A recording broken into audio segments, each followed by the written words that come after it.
What is up, everybody, and welcome back to Beyond the Stats. So, the 2025-26 NFL season is over, and this man right here, Sam Darnold, is a Super Bowl champion. First Super Bowl champion in the 2018 draft class of quarterbacks. Perhaps might even go down as the greatest QB draft class of all time. And after all of it, Sam Darnold is the first one to win a Super Bowl. Kind of ridiculous.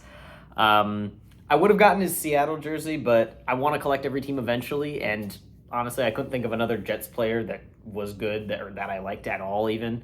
So I decided to go Sam Darnold for the Jets, and because I can think of plenty of other Seattle players that I would want. But today, as promised, and as you've seen in the title, we are going to rank all 60 Super Bowls. So it's gonna be a bit of a long one, but it's gonna be a fun one. So I've ranked them all up. We'll go through the list. I'm going to kind of sort them into categories, not necessarily tiers, but I'm going to sort of make breaks for different categories of Super Bowls and everything. But yeah, we shouldn't waste any more time. Let's get into it. Number 60, we'll start with the worst Super Bowl of all time, in my opinion, is Super Bowl 6. VI. I'll be using all the Roman numerals. This one was between Dallas and Miami, in which Dallas won 24-3. It's one of the most lopsided Super Bowls in history. Really old. I am going to be a little bit biased against Super Bowls that happened a while ago, but that's just kind of how it is, unfortunately.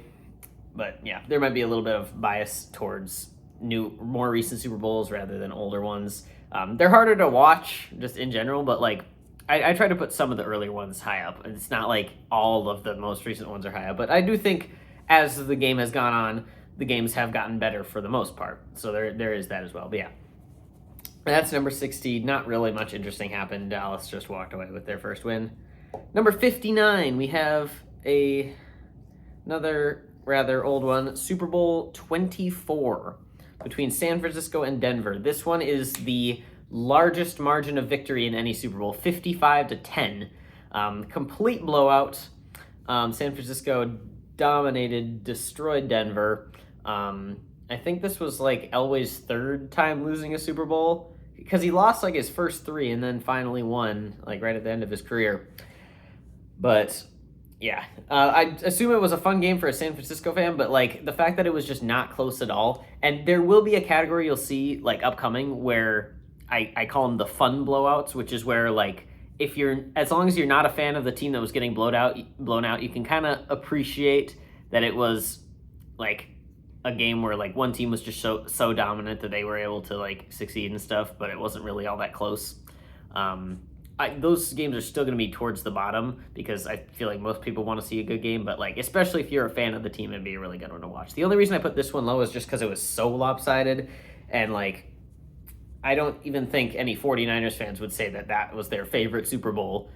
But yeah, moving on to number 58. And this is where I think you start to see a little bit of early bias. We have Super Bowl 2. And the only reason this one is so low is because this is probably the Super Bowl that I hear the least about. I hear no one talking about this game. It's just oh, the Packers won another Super Bowl. Cool. Literally, sometimes I even forget that the Raiders even were in it because it's so irrelevant. The only player I even know that was on the Raiders back then is Daryl LaMonica. I mean, I don't know if Dave Casper was there back then. I mean, I don't know. I don't pay attention to really that. But yeah, Daryl LaMonica is the only real player I know from there. Kind of underrated quarterback all time, not even gonna lie. One of the best ones the Raiders have had. Maybe even better than Ken Stabler and all that. Probably not quite, but close. Yeah, another not close game as well. Number 57, we have Super Bowl 9. This is easily the closest Super Bowl we've had thus far. This is Pittsburgh, Minnesota. Only a 10-point game, so still multiple scores, but the only reason I put it this low is because the final score is disgusting. It's 16-6, which 16 is just not a number you like to see because usually, and since I don't even think there were 2-point conversions, I think it had to be a touchdown and 3 field goals, so barely any scoring. And I don't know if Minnesota missed an extra point, but either way, honestly, it doesn't really matter. It's just one of those 4 Super Bowls where Minnesota got destroyed and then never made it back, so there's that. Number 56, we have Super Bowl 22. This one is Washington versus Denver. This is another one that just not really much to talk about with this one. I don't remember if this is the one, if this is the Doug Williams one. Might be. But yeah, it's another one where just Elway kind of lost to a team that was definitely better.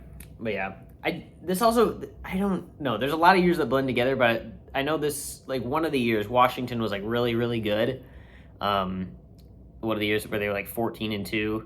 It was either Super Bowl 22 or 26, I think that was that year. But I don't know.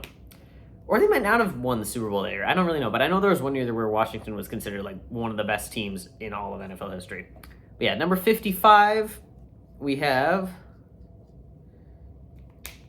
Super Bowl 28. This was the second Dallas versus Buffalo Super Bowl. Both of them were not very close, but I feel like this one had a lot less memorable moments than the other one. So just for that, and for the fact that it was literally the same Super Bowl that happened the previous year, not very great. And again, not a close game, not much to talk about. So, moving on to number 54. This is the first, like, actually recent one. We have Super Bowl 53 between the Patriots and the Rams. This one is the lowest scoring Super Bowl in history. Easily one of the most boring ones. Easily the most boring Super Bowl that I've ever watched. But honestly, like, it's not the worst, even though it's the least scoring, because it was down to the wire. The Rams could have a chance to win. There was, like, the interception by Stephon Gilmore that kind of was, like, game sealing, so there was that. It was a pretty close game, even though it was, like, super boring to watch on offense, but because of how close it was, I put it above some other games. Anyway, number 53, we have Super Bowl 4, Chiefs and Vikings. Another not very close one. I believe it was like 23-7 was the final score, so not all that close. It's nice to see it as a Chiefs fan, but then we went 50 years without getting to one, but I wasn't alive for most of those 50 years, so it doesn't really matter to me. Yeah, not a super close game, but what have you. Number 52, we have Super Bowl 1, the very first one. And this one is another not very close one, Packers, Chiefs. But this one, I think, is more known for Max McGee playing in the game while he was, like, high or something. So that's funny. But again, great performance by Max McGee. But other than that, not really much interesting happened in this game. It was the first Super Bowl, though, so there is that. But that doesn't improve the quality of the game at all. Did I put 51 for that one? That was meant to be 52, if I did. But number 51 is another more recent one, Super Bowl 55. And this is where I think we start getting into that fun blowout sort of deal. But this one, I mean, I put this one lowest. I may be a little bit biased since I didn't like watching the Super Bowl. It wasn't a great watch for me. But also, like, I feel like it was just depressing to watch Mahomes go out there and make all those, like, incredible throws. Honestly, I think the best throw of his whole career was in that Super Bowl when he's, like, getting chased and he's tripped and he throws the ball completely sideways and hits freaking Darrell Williams, I think it was Darrell Williams, in the face, and bro doesn't catch it. And, like, how, like, much better can you be than that? And it's like he could do nothing because we had no O-line. Just, like, I don't know, our O-line just fell apart. Not even the last time our O-line fell apart in a Super Bowl. But alas, Tom Brady's last ring, you'll love to see it. He is the GOAT, and as a Patrick Mahomes fan, I think he will always be the GOAT. I don't think Mahomes is going to catch him. I think Mahomes goes down as number 2 all-time at max. I mean, obviously, something could happen, and he could finish way below that. Like, he could come off his ACL tear and just not be the same ever again, but hopefully not. But I think maximum for Mahomes is number 2 all-time. I don't think he goes higher than that. But anyway, number 50, we have Super Bowl 20, another fun blowout. I feel like this one's a lot more fun because we see it as a long time ago as, like, one of the greatest teams of all time just completing their Super Bowl mission. This was the Richard Perry, or why did I say Richard Perry? I was about to say Richard Petty. I don't know why he was on my mind, but yeah, no, William Perry.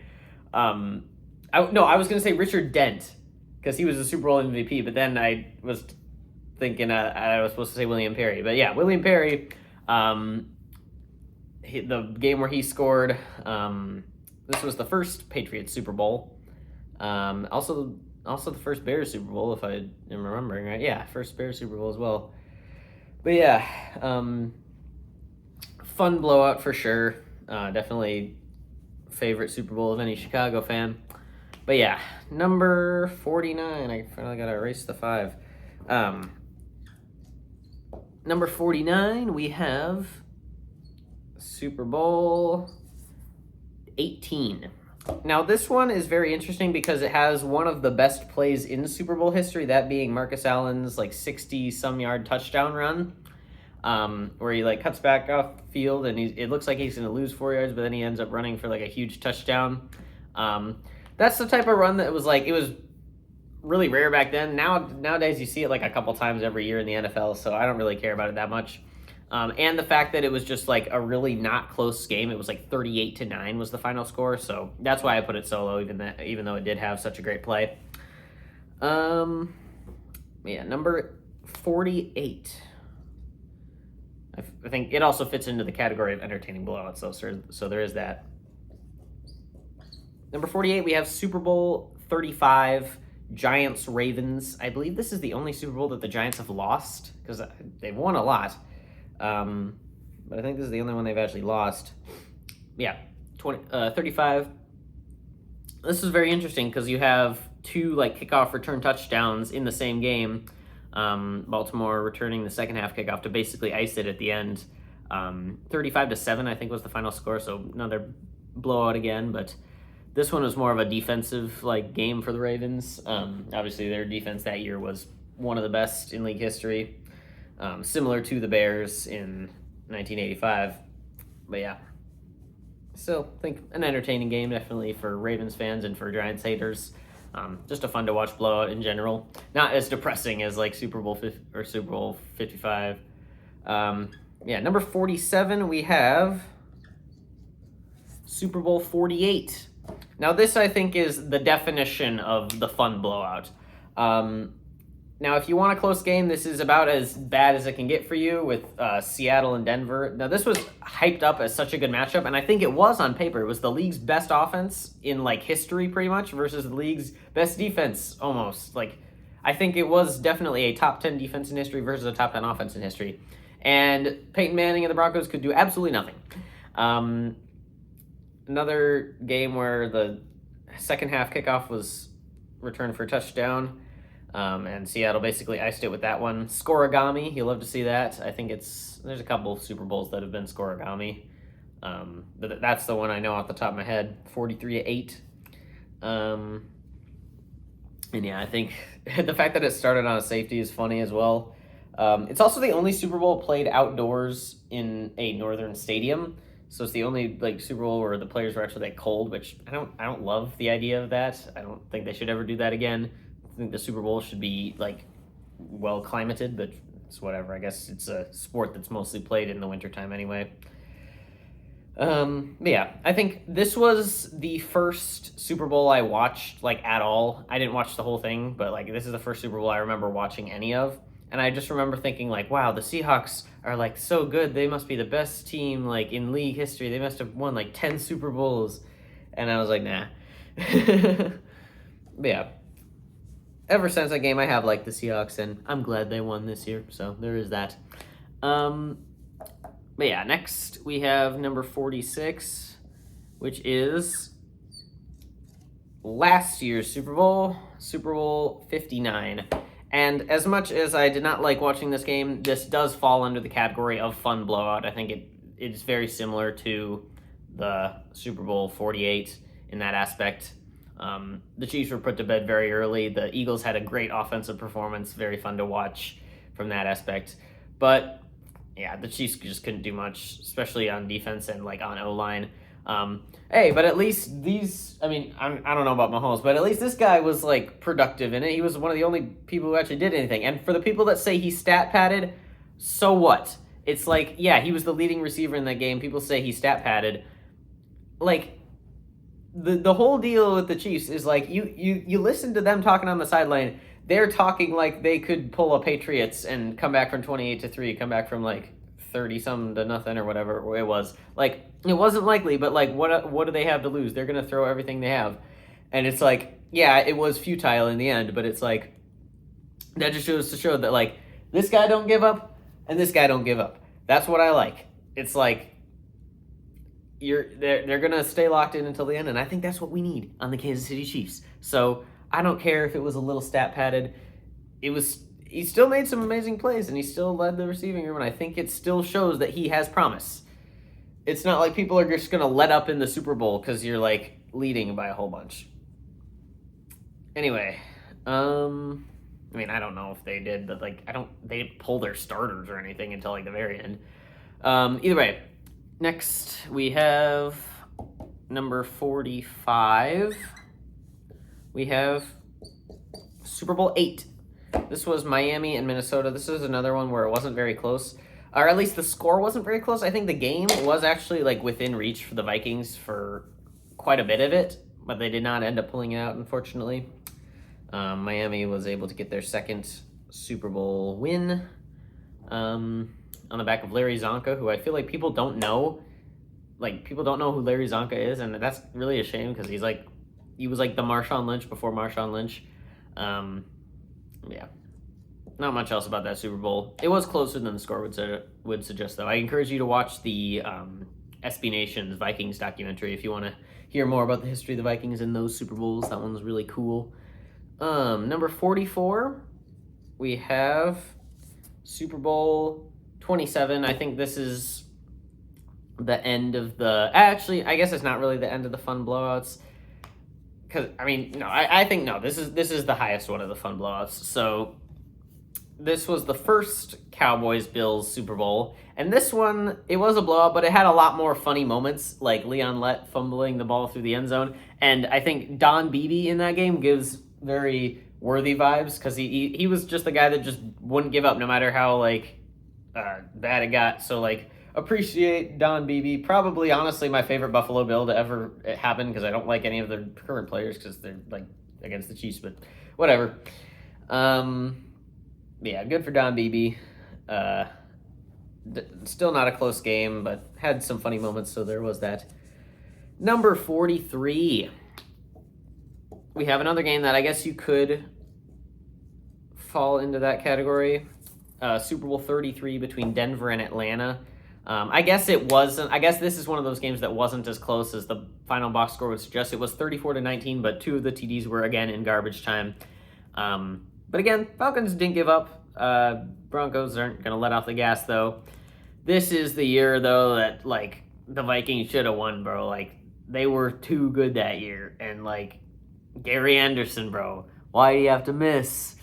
Randy Moss would have had a ring if it wasn't for you, alas. Yeah. And don't even get me started, like, don't be saying that the Broncos would have, like, beaten the Vikings. No, they wouldn't have. No one was beating the Vikings that year. Broncos were scared of the Vikings that year. Honestly, I still think that is one of the best years, one of the best seasons just in NFL history, period, because it's the only time where we've had three teams win. No, it's not, because we had it just last year. But it's the only time where we've had three teams finish with two or fewer losses to end the regular season, because like now at this point it's not quite as impressive for three teams to win 14 games, but back then winning 14 games with only 16 games on the schedule was ridiculous. So we had three very good teams, and three of them were like all three of them were in the conference championship round. But yeah, still it was a little bit closer, just like score wise. I think it probably falls into that fun blowout category. Next, number 42. What? Bro, I'm writing the wrong thing here. Number 42, we have... I don't know. Bro, I can't write today. That's not supposed to be there. Super Bowl 19, XIX. The only Super Bowl that Dan Marino ever competed in. I believe they were, like, really good this year. I think they went, like, 14-2, the Dolphins. Yeah, but Dan Marino did not win this game, got kind of blown out, and would never make a Super Bowl again, and will forever be the greatest quarterback to not win a Super Bowl easily. Top 5 quarterback in NFL history, at least right now, I think. if Mahomes may pass him, and then he wouldn't be. But I think he's number 5 right now. I think you have Brady, Montana, Manning, and actually he might be 6 because I think Breeze and Rodgers I'd consider ahead of him. I mean Breeze really only has passing yards to his name. He has a Super Bowl, but I don't think he was quite as talented as Rodgers. So I think I put Rodgers in 4, Breeze in 5, and maybe Marino above Breeze. I think Marino was more revolutionary, so I think Breeze goes 6 and Marino goes 5, as of right now at least. So, anyway, number 41, we have Super Bowl 12. This one is Dallas versus Denver. And this one is honestly really only... here, it wasn't the least close game of all time. The reason it's this low is because there was so many turnovers. I think there was 8 just by Denver or something. I don't know.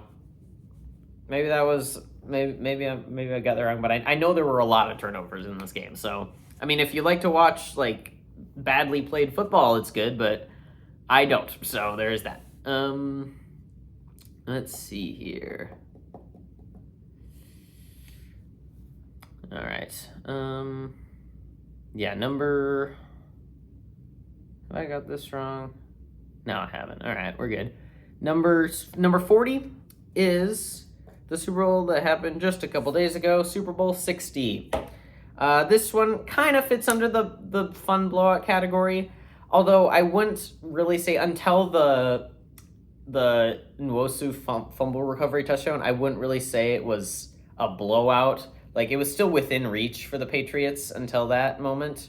But, still not the best game, not the highest scoring until the end. But it was nice to see them get the win like that. I think if I were in the Super Bowl, if the Chiefs were in the Super Bowl, I like close games after the fact. Now that Super Bowls 57 and 58 are over, they're good. And they would be lower on the list if they weren't that close. But, in the moment, I'd rather have a Super Bowl 54 where it was close, but then we kind of ran away with it at the end. So I don't know. Yeah, anyway, I don't think it's the worst Super Bowl of all time, but it's definitely not upper echelon. I kind of hoped it would be great, so I could put it at number 1, but I don't think it's going to be hard to beat the top couple. Yeah, nice to see Seattle get a win. Number 39, then, we have Super Bowl 26 between Washington and Buffalo. This was the first one where Buffalo was in it and got completely demolished. Or I guess not completely demolished. They were still kind of in it. They, it just wasn't the most notable of games, but it was closer than a lot of what we see, and I'm sure at the time it was considered like that. It's just, I don't know, in this day, I don't really, there's not really much notable about it as far as stuff goes. I think this might have been the year that they were, really good. I don't know.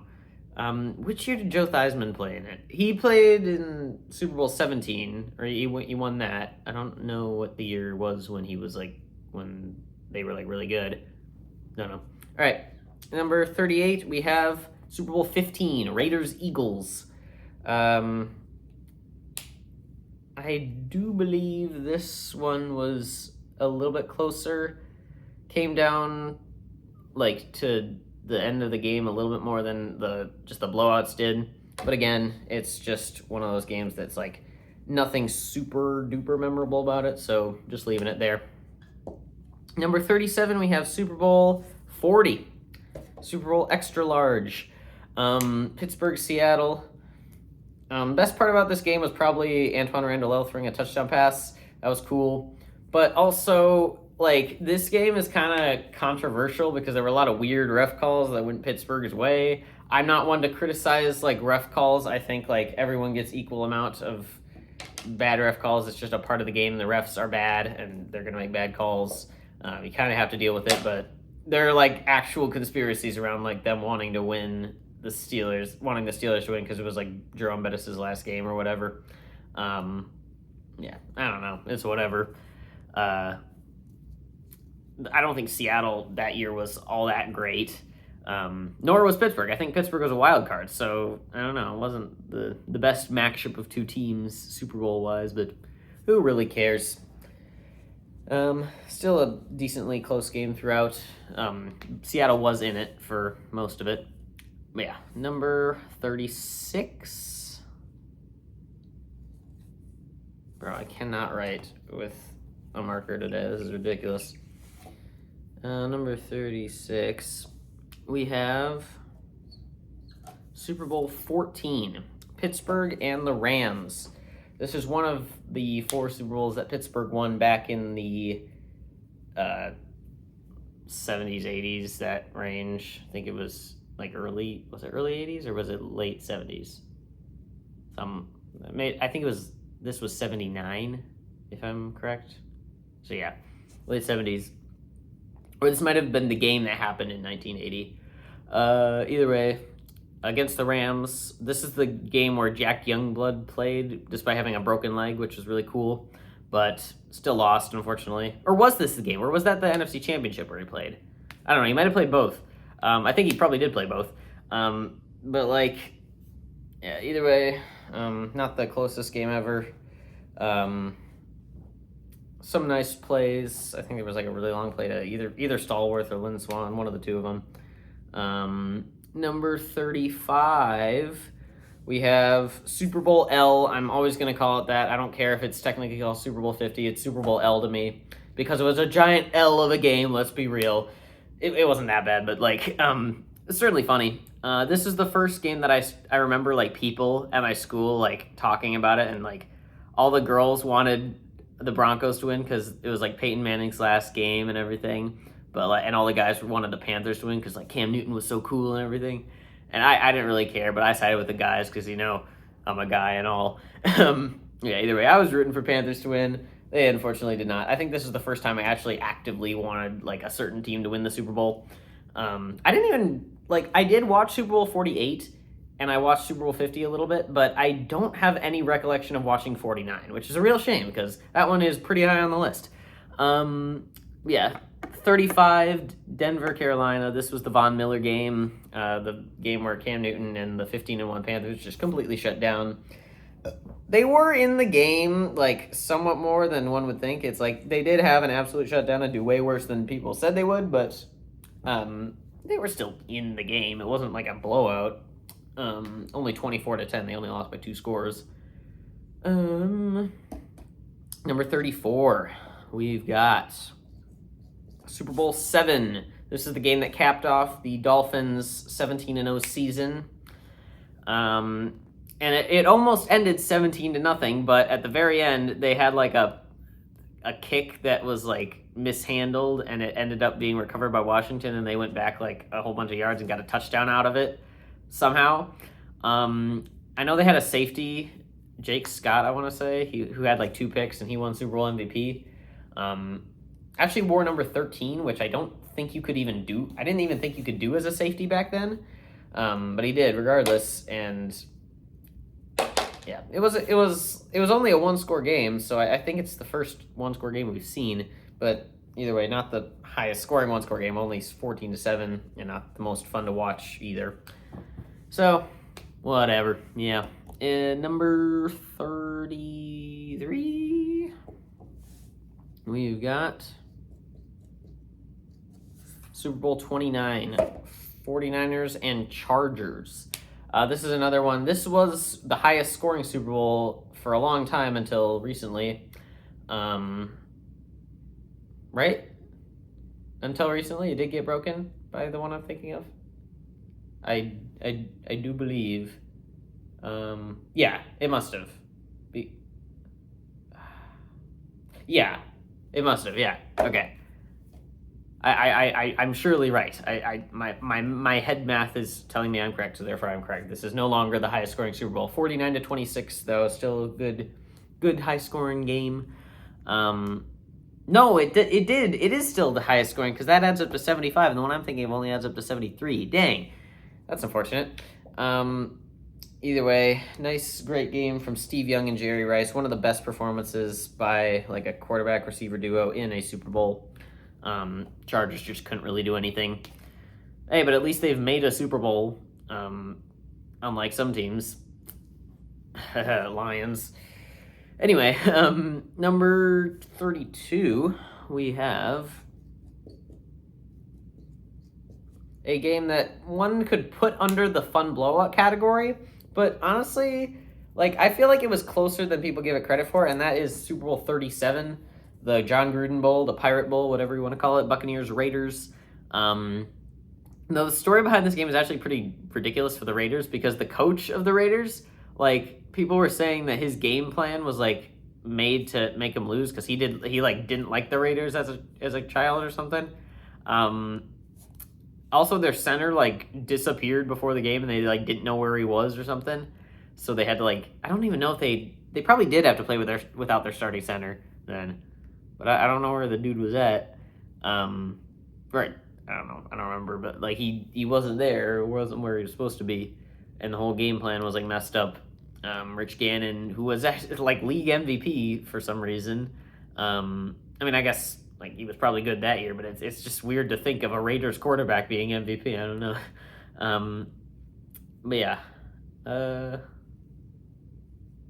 Not much else to say. It was definitely fun to watch from a defensive standpoint for Buccaneers fans and for all, like, fans at all. It's like they stayed in the game enough where it was like they could have done, but, like, I feel like if I was a Buccaneers fan, that's exactly how I would want a Super Bowl to go, like, without the stress. If I were told I was going to win the Super Bowl, then I would want it to be as close of a game as possible. But if it's like, if I had no idea, then I'd probably rather have a less stressful game like that, you know? I mean, after it's done, again, I've already talked about this, but after it's done, you like the stressful games. But it's like, while they're happening, it sucks. Number 31, we have Super Bowl 21, Giants and Broncos. This was another scoreogami, 39-20. And yeah, again, another game that wasn't super close, but closer than the other ones that had come before it. So there is that. I don't really have much else to say about this game. It was two teams that hadn't won yet, so it was going to be a guaranteed winner. I don't know how many times that has happened throughout NFL history where it's been two teams that haven't won. I'm trying to think of the most recent time when it's happened. So you've had, I think it was probably Super Bowl 34 with the Rams and the Titans. Yeah, because I think after that, you've had either the Chiefs or the Patriots in the Super Bowl forever since, like, or at least since Rams Bengals. Yeah, now I gotta, like, think of this now. Broncos Panthers, no. Seattle Denver, no. Yeah, I think Colts Saints, no. Colts won the other year before. Same with Bears. Yeah, it's gonna be Rams and Titans was the last time that had happened. Anyway, number 30. Finally, we're in the top half, and we're 33 minutes into this dang video, buddy. I'll try to speed up. Super Bowl 30, we have Super Bowl 30. Pretty nice. Dallas-Pittsburgh. Troy Aikman's last win. Emmitt Smith doing his thing. Kind of close-ish, but nothing really super interesting. Now I can erase the 3. 29, we have Super Bowl 31, another game that can probably fit into the fun blowout category. It was a little bit closer. I think this was the game where Desmond Howard had, like, 2 return touchdowns or something. And he won, like, Super Bowl MVP. Or I don't think he had 2 return touchdowns, but he had, like, good returns. He had at least a return touchdown for the Packers. This was Brett Favre's only win against Drew Bledsoe and the Patriots. But yeah, a close-ish game, but nothing too crazy. Number 28, we have Super Bowl 41. This was the one where you had Devin Hester return the opening kickoff, and then the Bears didn't do much of anything the rest of the game. Was nice to see the opening kickoff get returned for a touchdown. That's always fun, but I think at the end of things, there wasn't much else that happened. Also, I mean, I guess the halftime show, there was that. That was one of the best halftime shows in history. Usually, I don't watch the halftime show. I didn't watch it this year. I didn't watch it last year. So I don't discriminate. I don't discriminate against everybody. I don't watch it either way. So, yeah. But I do hear that one was the best one, and it makes sense because it was like raining, and he was singing "Purple Rain" and all that. But yeah, number 27 we have Super Bowl 11, Oakland, Minnesota. Now this one is another one of those games. Kind of reminds me of Super Bowl 37, where it's like it ended on a defensive play that kind of sealed it, but Minnesota was really in it for the most part. I think it started off kind of slow though, so maybe I did put this one a little high. But the fact that it had a game-winning like defensive play is always fun. I guess the most recent Super Bowl had that. But it still wasn't very high. Regardless, whatever. So, number 26, you have got... This is the first one where I think this might be a little bit of an unpopular opinion. I have Super Bowl 44. I feel like most people might put this a little bit higher, but my reasoning is like, yeah, it had some cool moments. It had the onside kick to start the second half. It had the Tracy Porter game-sealing interception. But other than that, what is there? It wasn't even a one-score game at the end of things. It's like, I don't know. It just feels like one of those games that it wasn't super close at the end. Was some cool moments. Saints did come back, but yeah, not too much.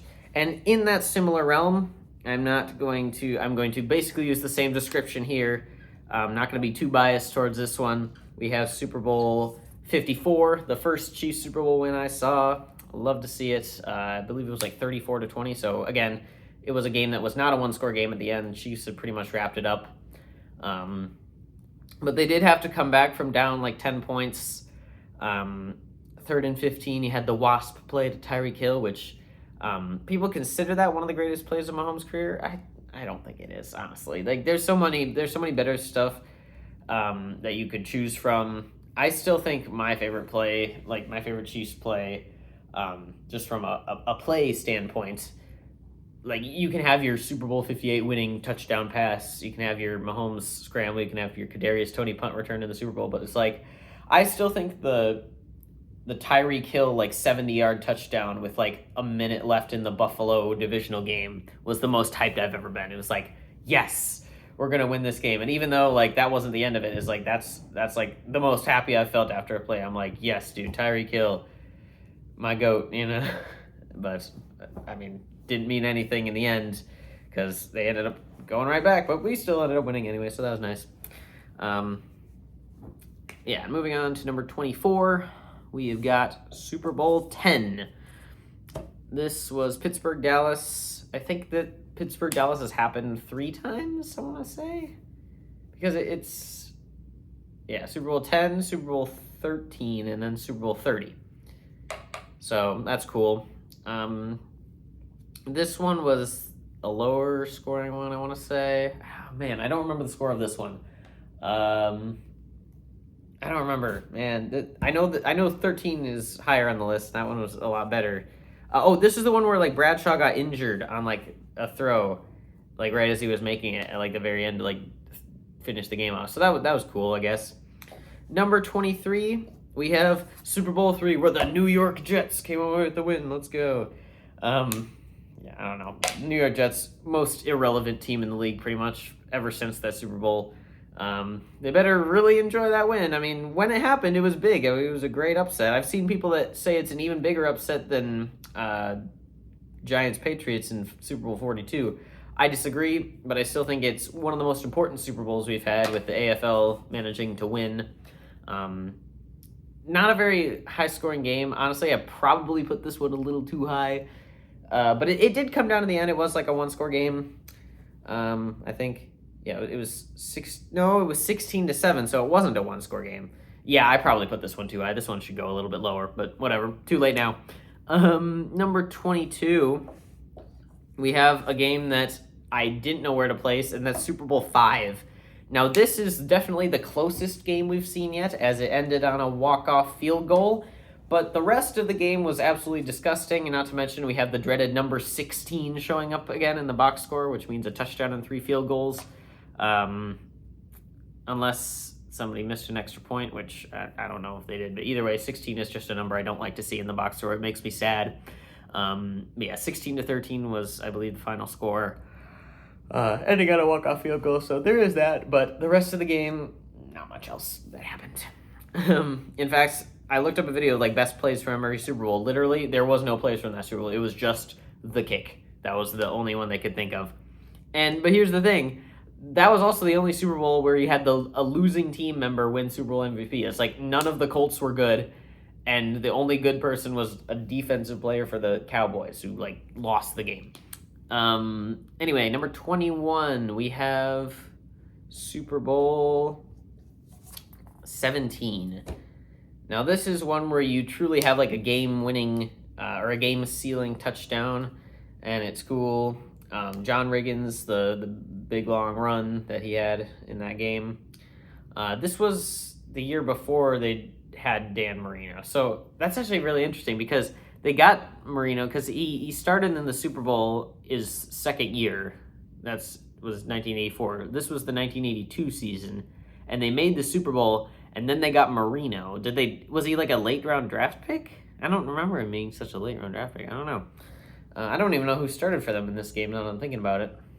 But yeah, either way, Dolphins still lost. Good game sealing play. One of the better game sealing touchdowns we've seen. But yeah. Number 20 in the top third now. And we're 40 minutes into the video, so we're on pace for this to be like, a little bit over an hour. We have Super Bowl 45. This is another one where it was close pretty much all the way through, but Packers were able to pull away at the end. Steelers-Packers, very cool matchup. Only time we've had it in league history between perhaps the two best teams or perhaps the best team from each conference. Most storied, most like, I mean, other than, I guess, Patriots, but whatever. I guess you have had that matchup, but that was not back when they weren't as storied. This was already when Packers had won 3 Super Bowls, Pittsburgh had won 6. Yeah, Aaron Rodgers only win. I'm glad he got one. He deserves one. He's a top 5 quarterback in NFL history. But yeah, good game overall. Number 19, we have Super Bowl 16. San Francisco, Cincinnati. This is the one where they had like 4th down or something on like the 2-yard line, and they like pass it, and the 49ers like stop them on like the half-yard line or something. Actually, I don't even know if it was 4th down, but like that was like the defining play of the game, and that was what kind of saved them from getting the touchdown. Overall, not the best matchup between these two teams in the Super Bowl, but still a good game, and still one that I didn't want to like discriminate against just because it was like really old or whatever. Number 18, we have now we're starting to get into the real good games. We have New England, Philadelphia in Super Bowl 39. This was the Deion Branch game where he won the Super Bowl MVP. Now I do think this one is a bit like overrated a little bit sometimes. I think it's definitely the worst of the first Brady trilogy. Yeah, I don't know. It's just not my favorites. It ended with like the Eagles having a chance, but not really. It's like we pretty much knew it was going to be the Patriots. It wasn't like super down to the wire like all the others were. Mike Vrabel scored a touchdown in it though, so that was cool. I think he played linebacker, right? So they were using him for some weird stuff. I don't know what was going on there. Number 17, we have Super Bowl 46. This was the second Giants-Patriots Super Bowl. That year's Giants are probably the worst team to ever win a Super Bowl. I'm not gonna lie. They went like 9-7. But I mean, they performed greatly in that game. And honestly, I think Eli Manning's throw to Mario Manningham is one of the greatest throws I have ever like just seen in NFL history. And the fact that it happened in the Super Bowl, I think it's a top 5 throw in league history in terms of importance, in terms of like everything. And it's made by Eli Manning, of all people. Yeah, good game overall. Another real close one where Giants were able to go down, score on a game-winning drive, and then Patriots weren't able to capitalize on that. Next, number 16. You have Super Bowl 32. This was Denver's first win, John Elway's first win, the Packers' only Super Bowl loss. This is the one where it's like third, I don't know if it's third or fourth down, and Elway is like got nothing to do, and he has to run for the first down himself and like jump over a bunch of people, do the helicopter, and get the first down. Packers still had a chance to go down and score even after that play, but it definitely like helped him out, and probably still one of the more iconic plays in Denver history. Very close game for sure. Definitely a good one. Number 15. We have one that I think is kind of underrated, and that is Super Bowl 47. This is the blackout one. This is the one where Ravens and 49ers played, and Ravens were like shutting him out pretty much. It was like, or blowing him out. It was 28-6 at one point, and then 49ers came back into it. Also, something interesting I noticed is the Ravens have returned the second half kickoff for a touchdown in every Super Bowl they've been in, both of them. Pretty interesting. But either way, yeah, San Francisco, Colin Kaepernick, they were able to come back. But Joe Flacco, low-key, had like one of the performances of a lifetime. Definitely deserved Super Bowl MVP there. One of the best quarterback Super Bowl performances that I can think of. Of course, other than like Eli Manning and stuff. It's same like back-to-back years, Eli Manning and Joe Flacco, quarterbacks that aren't like the greatest. I mean, they're still good, but they're not like the greatest ever, having just great performances in the Super Bowl. And in that game, you also saw the game-ending walk-off intentional safety, which, I mean, as a nerd about that sort of stuff, you love to see the intentional safety, so there is that. Also, I mean, both teams scored 30 points. It was a very high-scoring game, so, like, I don't know why people don't seem to like it as much. Maybe it was because of, like, a controversial call at the end of the game. I don't know. It's just, I think it's fine. I like both teams. I would have been fine with either one of them winning, so I think either way, it's something that I could enjoy. Number 14, we have Super Bowl 13, and I think this might even be a little bit low because this is another very high-scoring Super Bowl, 35-31. This is the one where Steelers and Cowboys were real close, but were not able to do it. I believe this is where like the Cowboys got dropped it in the end zone, or is that a different game I'm thinking of? I feel like it's this game though, where like he could have caught it, but he dropped it. One of the most influential plays in history, if that did happen in the Super Bowl. Still great plays all around by both teams. High scoring, definitely the best early Super Bowl. Yeah, it just kind of blends together with the other games. That's a little bit of the newer game bias. It's like it's easier to pick them out of a crowd, whereas like this Super Bowl, it happened like basically like same two teams just a couple years ago, and like a bunch of Pittsburgh Super Bowls within that era. I don't know. Next, we have one where I think oh wait, no, we're not there yet. Number 13, I gotta rewrite this. Number 13, we have a more recent one. Super Bowl LVI, Super Bowl 56, Bengals-Rams. This is one where you had another game-winning drive. You love to see game-winning drives in Super Bowls. That was the Matthew Stafford one. And again, Bengals had a chance, but Aaron Donald and the pressure of the LA defense was enough to get to him and get Aaron Donald his ring before he retired. You love to see it. Good game overall. Glad the Bengals lost. Glad the Rams won. Good thing Matthew Stafford was able to get a ring as well. But yeah, I don't know. It was a good game. That's all I really have to say. I just don't think it's quite as good as the other more recent Super Bowls. Definitely still very solid though, as all the recent Super Bowls have been pretty good, unless they're like blowouts.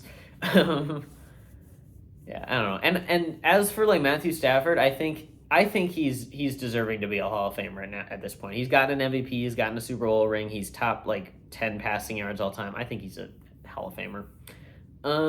Number 12, we have Super Bowl 23. This was San Francisco, Cincinnati. This is the Joe Montana The Drive game where he engineered one of the greatest drives in NFL history. Rice and everything, being very crucial. One of the best offensive drives we've seen in the Super Bowl, and capping it off with a touchdown. But something people do not seem to realize is there were still like 40-some seconds left for the Bengals to do something, and they were mounting a drive, but ultimately it stalled out and did not go anywhere. It could have been close though. Like they were. I think they were almost at midfield. It's like they had the time, and since it was like such a low scoring game, it was only like 16-13, I want to say, or no, it was 16-13 before they scored. So it would have been like 16-20. I don't remember what the scores are, man. Whatever. Still good game for sure. Definitely for that early era. Now, all the rest of the Super Bowls are happened in the year 2000 or after, so maybe a little bit of bias, but this is the one where I think I might lose some people here. But I have Super Bowl 42 here. This is the Giants-Patriots one where Giants upset, in the greatest upset in NFL history, beat the 18-0 Patriots. I still think the 18-0 Patriots are the best team in NFL history. Like, you're pairing the greatest quarterback of all time with the greatest receiver of all time. That is the best team in NFL history, no question, to me, at least. But yeah, this is very intriguing game. The only reason I don't have it this high is it's like, I feel like you see the helmet catch, which is a fantastic play, but then it's like after that, it kind of feels like a touchdown is a foregone conclusion at that point. Like, of course they're going to score. But it's like, the game was so low scoring for the most part that it's like, it doesn't seem like it would be that fun of a game to watch, I'm not going to lie. But, I don't know. Just not my thing. I don't know. Not the biggest fan of that one. It was still very significant. It was a significant game. I don't think it was the best game, like, as far as entertainment value goes. Number 10. Oh, wait, I lied. Not every one of them is after 2000, because we still have this one. Super Bowl 25, Giants and Bills, the closest Super Bowl points-wise that we've ever had, only decided by 1 point. And yeah, this was all about Scott Norwood and the missed kick. I have a lot of respect for Scott Norwood, a lot more respect than I have for most Bills players. I hope to get his jersey, not just as like, haha, Bills, Scott Norwood, but also just like, I genuinely respect the guy because he developed like depression after missing that kick, but he then ended up becoming like, sort of like a motivational dude. So that's cool. And it's why I look at people like Tyler Loop, and now I think with the internet, like how much worse it is going to be for like people like Tyler Loop. And I'm like, that's just sad. It's like, you want to feel for the guy. It's like, I hope Tyler Loop is the Ravens kicker next year. I think he probably will be. I mean, I don't know. I hope he is, because I still think he's a good kicker, and I think he can be good. And it's like, I don't know, things like that. It is sad. I kind of do wish Buffalo had won that, just so they wouldn't be as obnoxious nowadays. But it's whatever. Still a great game for sure, even though it wasn't like super high scoring. But for it to end on a play like that, always nice. Number 9. I should probably erase that. So yeah, now firmly in the top 10 Super Bowls we have Super Bowl 36, Patriots-Rams. This one was similar scores, 20-17 at the end. This was Brady's first win, and it came on a walk-off field goal with a game-winning field goal drive at the very end with not very much time to go. I think, what else can you ask for? Game-winning field goal as time is expiring. Pretty good. Can't do much better than that. I will say, though, Pat Summerall ruined it, man. I can only listen to it with, the Patriots announcer. I honestly, there's not a lot of NFL announcers that I really don't like. I'm not the biggest fan of Chris Collinsworth, but, Kevin Burkhardt and Brady, they're fine. Nance and Romo are probably my favorites, although Romo was kind of weird this year. Nance is still great. Al Michaels is the GOAT. Joe Buck and Troy Aikman are fine. I think I mentioned Tirico. Tirico's fine. And John Madden back in the day, he was good. But Pat Summerall is just, I don't know. It's like what everybody used to complain about Joe Buck for being. It's like just super boring, and it's like you're commentating the most important kick in Super Bowl history since like Super Bowl 25, and he's just like, and it's right down the pipe. It's like, bro, have some more energy. You like, I don't know. I don't know how Pat Summerall is like heralded as this great announcer. Like, he's the most boring announcer in NFL history, man. He ruined that moment for me. I don't know. Number 8, we have a game that I feel like people kind of underrate, and that is a very similar game to the previous, that being Super Bowl 38, Patriots-Panthers. Panthers winning this game would have been funny because it's the most like random team ever. You got like Jake Delhomme as the quarterback. I guess Steve Smith was good, and you had like, I think they had Julius Peppers. They must have had Julius Peppers. I got a Julius Peppers jersey over there. I don't have it up, but whatever. Yeah, but this game, did they have Peppers? I don't know if they had Peppers or not. Whatever. This game was close. It was like real close. They gave the Patriots a run for their money. At this point, the Patriots were like established as good. I don't know. It was certainly weird.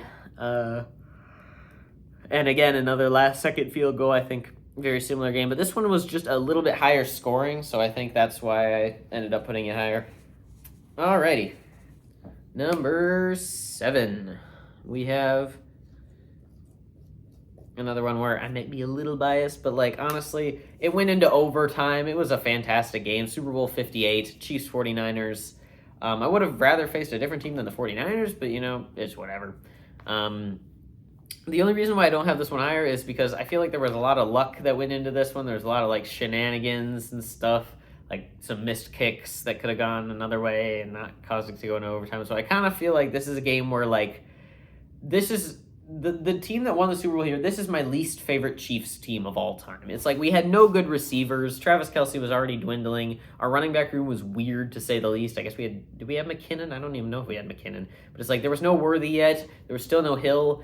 Mahomes wasn't doing his best. It's like at least the year before Mahomes was the MVP. Kadarius Toney looked competent, and we had like actually decent like playmakers on like both sides of the ball. It's like, I don't know, this Chiefs team of this year, just, I didn't like it. I didn't like how the Chiefs were that year. But they won the Super Bowl. Cannot complain about a Super Bowl win. It's still my dream to see a game-winning, like, Hail Mary touchdown pass to Worthy, but I don't know if that's ever going to happen. I think they'll win another Super Bowl. I just don't know how much Worthy will be involved. I hope they keep him, man. I hope they re-sign him. Either way, still good game. Only Super Bowl to end on a touchdown pass. The only one of only 2 to end on a score, or like a scoring play, like a touchdown play. The other one we will see later. Number 6, we have Super Bowl 34. Rams, Titans. This is the 1-yard game. Kurt Warner went off, one of the best offenses in NFL history, with Torrey Holt, Isaac Bruce, Marshall Faulk. They all went off that game. Some great scoring plays by the Rams, but Steve McNair was able to lead the Titans into it. Was able to do some good stuff, leading them on a nearly tying drive at the very end, and then Kevin Dyson got tackled just a yard short by Mike Jones, and that sealed the win. One of the closest Super Bowls you got. One of the most entertaining overall. You'll love to see it. Number 5. This is a game that I used to not really love as much, but as like the more I've thought about what I like in an NFL game, the more I've liked this one. And that is Super Bowl 52 between the Eagles and the Patriots. This one had a combined score of 74, so even this one was higher than the one that I was thinking of before. But yeah, this had the most combined yards of offense of any Super Bowl, at least to that point. I doubt anything recently has passed it. I don't think one this recently have. There's no way, right? Because Tom Brady threw for like 500 yards. So yeah, super good game by both offenses. Obviously, nice trick play at the end of the first half by the Eagles. The Nick Foles story is great. I hear stories just like about people who are really like super conscious. I mean, this was the first season that I really started watching football.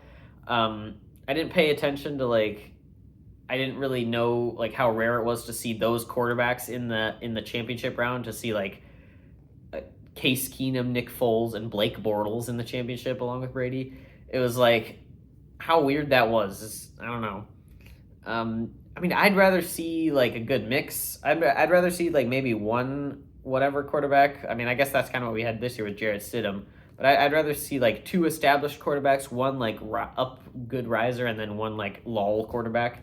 So I think if you had like a Mahomes, a Stafford, I guess a Darnold even at this point, like a Mahomes, a Darnold, like a Jarrett Stidham, and then like someone who's new on the rise, like Jaden Daniels, I guess. That would be my dream, like at least quarterbacks wise, that would be my dream matchup for like the championship rounds. But yeah, maybe it's just Jarrett Stidham because then he would have to play Mahomes and then he would lose. But either way, yeah, good game. Ended with a Tom Brady like strip fumble, which is rare. Yeah, still had a great game all the way through. Wish I could have really processed it more. I did watch the game, but I didn't really like process it too much. I did remember seeing the Philly special live, so that was cool. Alrighty, number 4. This might be my personal favorite Super Bowl. I can't rank it above any of the other ones though, and that's Super Bowl 57. Highest scoring losing score of a Super Bowl. Eagles scoring 35 and still losing. 38-35 was the final. I think it was a great offensive performance by Kansas City. It was a great game to watch for offense. Definitely stressful, but you love to watch it. Mahomes put the team on his back with the broken, with like the high ankle sprain, and ran for a friggin' touch, or ran for a whole bunch of yards right at the end. That's a one of my top 3 favorite plays in like Chiefs history. I will say yeah, it was technically the correct call with the holding with James Bradbury, but it's like I kind of wish they would have actually got it. Like I wish they wouldn't have had to like do that in order to win. I think they could have just let him play the game of football. I don't know. I don't think it matters too much. I think they still would have got it. It's like the field goal would have been a little longer, but like I still think they would have had it. Maybe the Eagles would have had a little more time though. That would be a thing that would have happened. I don't know. I just think leaving it up to the defense. I don't know. I mean, maybe, but I don't know. It was Kadarius Toney had a freaking touchdown in the Super Bowl. He had a whole punt return, like super big punt return. So he actually looked like a competent player. This was just overall my favorite Super Bowl, and it was a good one because it was just so high scoring for both teams. Some great stuff happened, but I think there are 3 that beat it. Number 3, we have Super Bowl 43 between the Steelers and Cardinals. This is one that went back and forth. You had, honestly, one of the craziest plays in Super Bowl history that I don't see people talking about. The best play of this game was James Harrison's like 90-some yard run back. Now, I will say the amount of holding on that play by the Steelers is pretty crazy. Like, there's no way they shouldn't have been called for that, but, you know, let the players play. It's whatever. I would have rather had Arizona win this game. I think they probably should with the amount of holding on that play, but whatever. Steelers did what they needed to do. Fitzgerald did all he could with the great, like, go-ahead touchdown at the end there.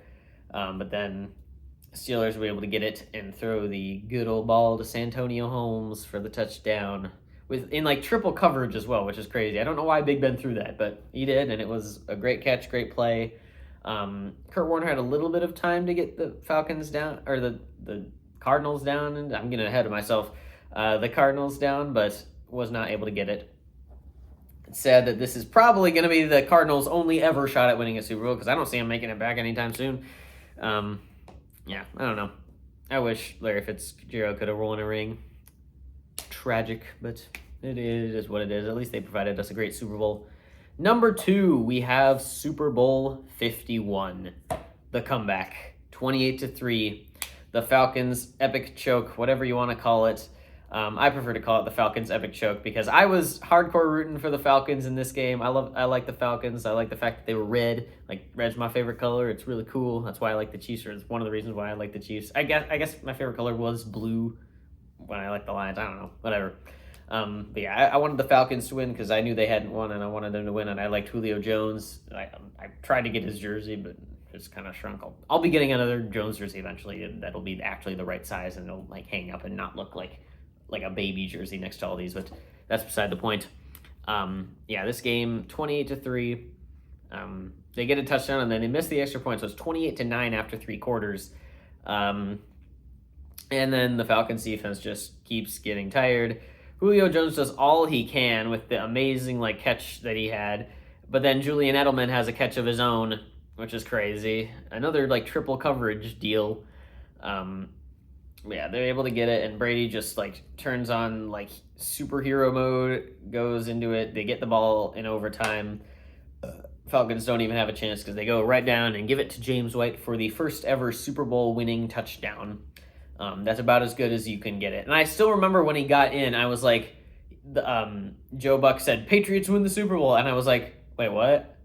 Don't the Falcons get a chance to get it? And then I realized the Falcons don't have a chance to get it. Oh, no. And I was like, no, what has happened? But I'm happy the Falcons lost now because now it's funny to make jokes about it. But yeah, either way, fantastic Super Bowl. But ultimately, I think there is one that is just a little bit better.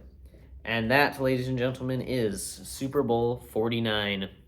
Seattle, New England, the best Super Bowl in history, in my opinion. It wasn't the highest scoring game. None of the teams even scored 30, but I think it was just you had enough scoring possessions where it's it was still a fun to watch game. I don't remember who scored first. I think it might have been Seattle, but you had a touchdown, a little bit of touchdown ping pong. It's just a fun to watch game with both offenses doing what they needed to do and both defenses forcing the occasional punts or turnover. I don't even know if there was very many turnovers until the end. But then Seahawks losing by 4 with only a couple minutes left, driving down the field, and you have honestly what is still, in my opinion, one of the top 15 craziest plays in Super Bowl history, where you have Jermaine Kearse, who goes up to the ball, tips it 5 times, and then it falls into his arms, and he's down at the 5. That play would totally have been remembered as one of the best plays in Super Bowl history had they have run the ball. And then speaking of which, after that they run the ball, get it down to the 1, and then they don't run it again. They do not run the ball again. They pass the ball, and you have the most, I don't know about the greatest, but the most important play in NFL history. The Malcolm Butler interception on the 1-yard line to win the Patriots the Super Bowl. A little story about that, actually, that most people, I don't know if most people don't know it, but it's a fun story. After that game, after Tom Brady won Super Bowl MVP, he was he was given a free car by some car company. I don't even remember who it was, but he was I want to give this to Malcolm Butler. It's without him, we wouldn't have won this. And he made such a big deal about giving the car to Butler that it was a whole big money transaction thing. It becomes such a nightmare that they just ended up saying keep the car, we'll give him another one. So they both got cars. So that was great. But yeah, still, I think even though I like the Seahawks more, I still think that it ended up being the greatest Super Bowl in history. It's going to be hard to beat, but I think it probably can be done, and I hope to see it be done in the future. So, with all that said, we are going to end this way too long video. I got to get to bed, man. But yeah, I hope you guys have enjoyed this video. I hope you guys have enjoyed this season of my podcasts and everything, because this is the last traditional video in this season that we're gonna have. I'll do at least one video before the draft and everything, but I think mostly content on this channel is going to slow down a little bit in the off season, but it will pick up again. I will be doing the same things as before. I'll probably even add a new thing if I have time, in college, for next season. But yeah, there will be a lot more to come. This is not the end of the channel at all, even though there's going to be a bit of a slowdown. But yeah, if I have other ideas, I'll do other videos similar to this where I do like countdowns and lists and everything. But yeah, if you have any ideas, feel free to leave them in the comments of videos that you might want to see me do. So I hope you guys have enjoyed this video, and I will see you guys very soon in another one.